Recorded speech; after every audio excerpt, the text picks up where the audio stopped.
You're listening to the Women in Medicine Badass Radio Show with Dr. Sharon Grossman, episode number 25. Welcome to the Women in Medicine Badass Radio Show, where we deal with the real issues to get you from overwhelmed to optimal. And now, your host, Dr. Sharon Grossman. Hello, and welcome back to the podcast. And today we're going to talk about how to manage information overload.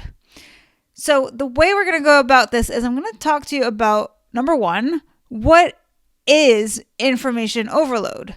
Secondly, what causes it? And finally, how you can deal with it. So another word for at least how we feel when we're in that experience of information overload is that we become overwhelmed. Now, why do we become overwhelmed? Maybe that is something that feels a little bit more familiar. We become overwhelmed when we have too many things going on in our mind at the same time. Now, in this culture that we live in that's so fast-paced, where we're constantly having to do more with the time that we have, we're always trying to multitask. We are juggling constantly all the things that we need to do between work and our personal life.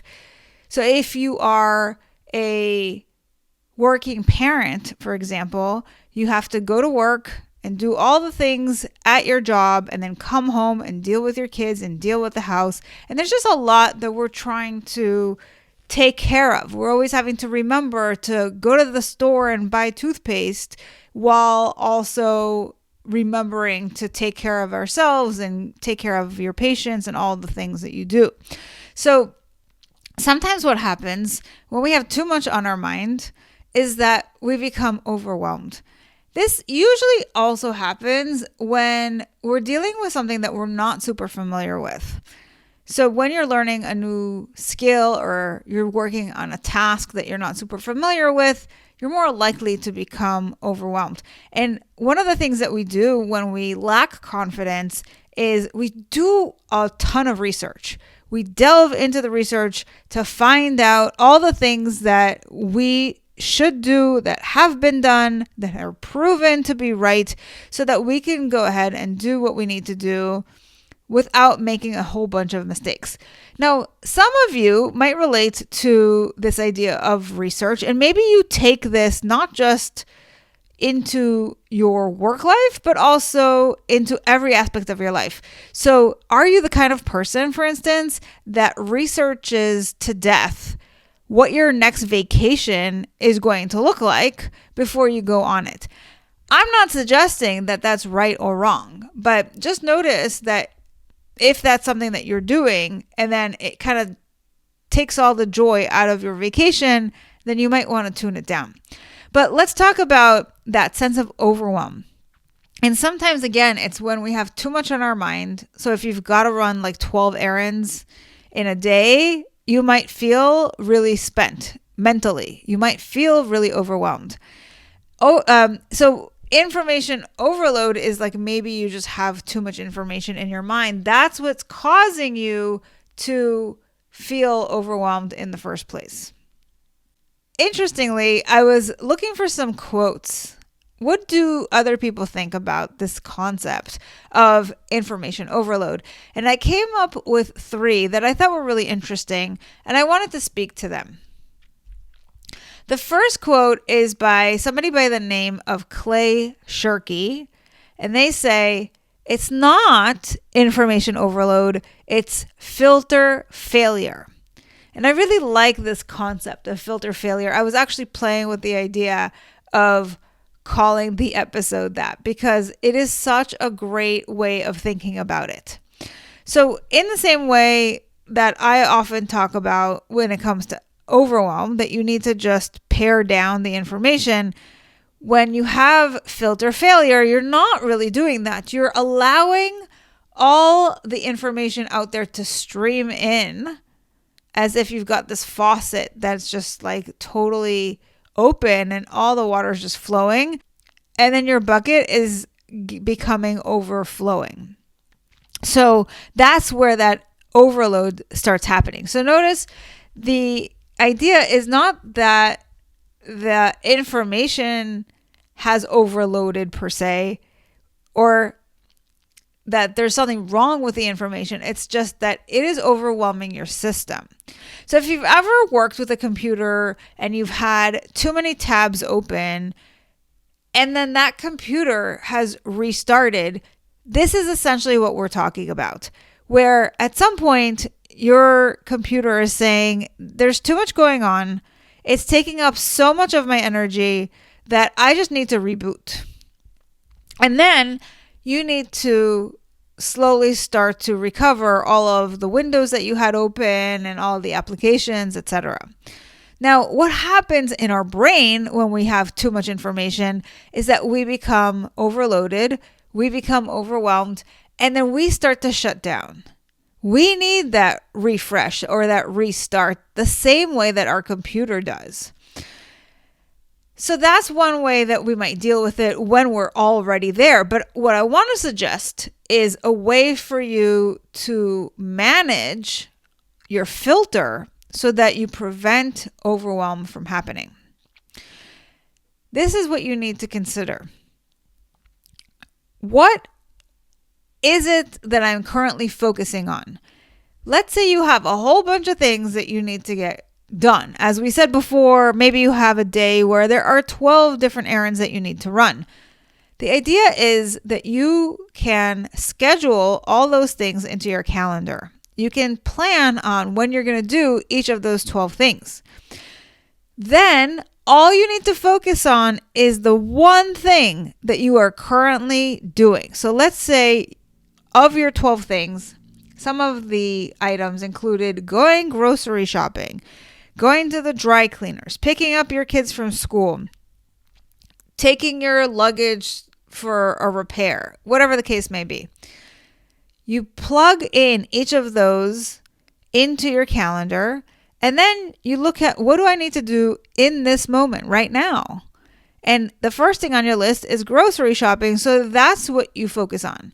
And when you can narrow down your focus to just what you need to work on right this moment, then you don't have to become overwhelmed, right? You don't have to think about all the things that are coming up after that, because your calendar and your system for organizing all the things on it is taking care of that for you. I think part of the reason why we try to keep all these things in our mind is because we're so worried that we're going to forget them. That's what calendars are for. So utilize technology to help you prevent overwhelm from happening. That's a great way of managing the filter. Another quote I found is by a person named Jean Baudrillard, and I'm not sure if I'm pronouncing that correctly, but you'll see the name in the show notes. So what Jean says is, we live in a world where there is more and more information and less meaning. What I would have you take away from this quote, and the reason why I picked it, is because this is about really prioritizing the things that are important.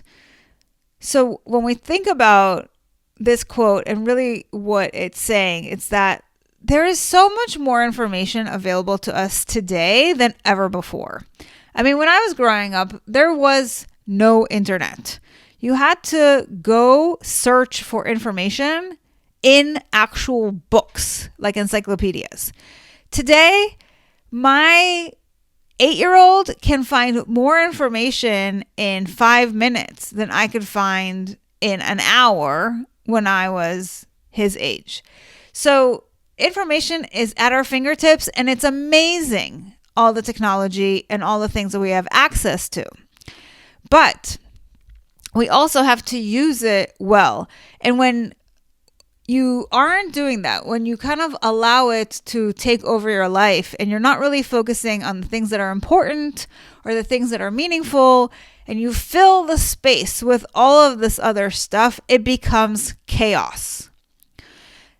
So a lot of times you might notice that if you have something to do that's important that maybe is scary or uncomfortable or isn't super fun, like something related to work or something that maybe is a little intimidating, that you're going to find all the things in the world that are going to allow you to procrastinate.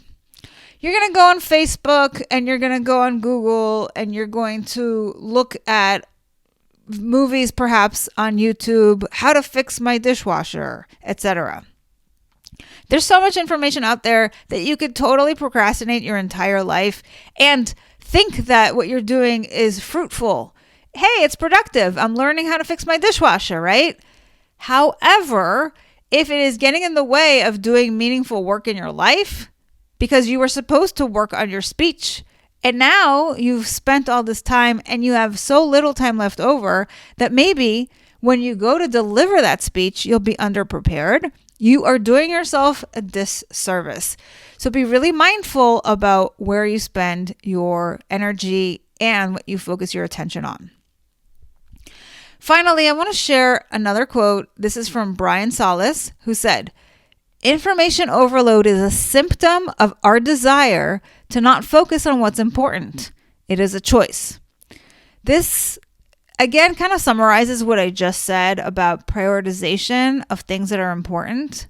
But I also like this quote in addition because it comes back to this idea that what we focus on is our choice. Now, sometimes we can feel really overwhelmed or really negatively impacted by the information that we are exposed to. So a great example of this is the media. The media often portrays all the worst case scenarios. It really harbors on our sense of fear and trying to grab our attention. We know this. But we sometimes aren't really great agents where we're not taking control of the situation. So what we do is we become reactive. We just get into the habit of listening to the news every single day. And then we're walking around with a whole bunch of information that is causing chaos in our lives. Another thing that I noticed is that people are really attached to their devices, in particular their phones. And so we've gotten to a point in society now, and you might notice this as you look around with other people as well, that we cannot have a moment of quiet. Anytime there is literally a second gap in the activity that you're focusing on, the first thing you probably do is whip out your phone and read something or swipe something or listen to something. And we really don't know how to have quiet for even a moment. I was just having a session this morning with a client, and I was taking a moment to check on something for her. And it literally was like, oh, let's do an exercise together. Let me just pull up my notes so I can lead you through this. And in that second, she's already typing on her computer and she's looking at her work and she's doing other things. And she has taken her mind away from the session and what we're talking about. And this isn't unique to my client. I find that people are constantly doing this. My husband cannot spend a moment throughout the entire day doing anything without listening to the radio. He loves listening to the radio. Now, I think that could be really positive because you can say that he's really maximizing his time. If he's doing laundry, he's listening to the radio. If he is showering, he's listening to the radio. If he's making dinner, he's listening to the radio. So really, no matter what, he's always listening to something, right? And you can say that's a great use of your time. But I would also say that there should be a time and place for just quiet so that you can listen internally to yourself. And one of the things that I find is I take 15 minutes every morning to meditate. That is my quiet time that I've set time aside to really focus in on that inner experience. And I had this epiphany this morning when I was doing this exercise, when I was meditating. And I thought about this whole process of what is it really like to sit down and meditate. And what I found is that throughout the day, we're juggling and we have all of these different balls in the air. That's all the information that we're kind of juggling, right? And when we sit down to meditate, when we take that time out to really slow everything down and focus inward, it's like we're allowing those balls that are up in the air to fall on our lap, to finally settle down. And when that happens, what I find is that it starts to seep in on a deeper level what you're doing. And then you can really tune into, does it make sense for me to do this? Does it make sense for me to have this ball in the air and this ball and this other ball? And so you're starting to kind of look at not just what you're doing, but why you're doing it. It's kind of like what we say in business, how you can be working in your business, which is, for instance, if you're a coach like me, that would be doing a session with a client versus working on your business, which might be on your marketing or on your copy and things like that. And both are important, and there should be a time and place that you set aside for each. But this is kind of the process, at least for me, that I find really helpful because it helps me to, again, slow everything down, have a greater and deeper perspective on why I'm doing what I'm doing. And also, I start to notice the gaps. What am I missing? And then I have greater insight into maybe there's another ball that I'm not juggling right now that I should be. So what I invite you all to do is really take to heart the concept of focusing on one thing at a time, having that greater filter in place where you focus in on the most important things and slowing down enough so that you can be really clear on what you're doing, why you're doing it, and if there is anything that you have missed. I hope this was helpful, and I'd love to hear from you and what you're working on and how it's going for you. So make sure to leave me a comment on the episode. And join me next week as we talk about the dreaded imposter syndrome. Until then, make sure to check out my Mindset Mastery Starter Kit at drsharongrossman.com. Thanks for listening to the Women in Medicine Badass Radio Show. If you loved what you heard, join my Tribe to Thrive. It's a free community where you'll receive daily tips and weekly trainings to optimize your life. Go to drsharongrossman.com to sign up.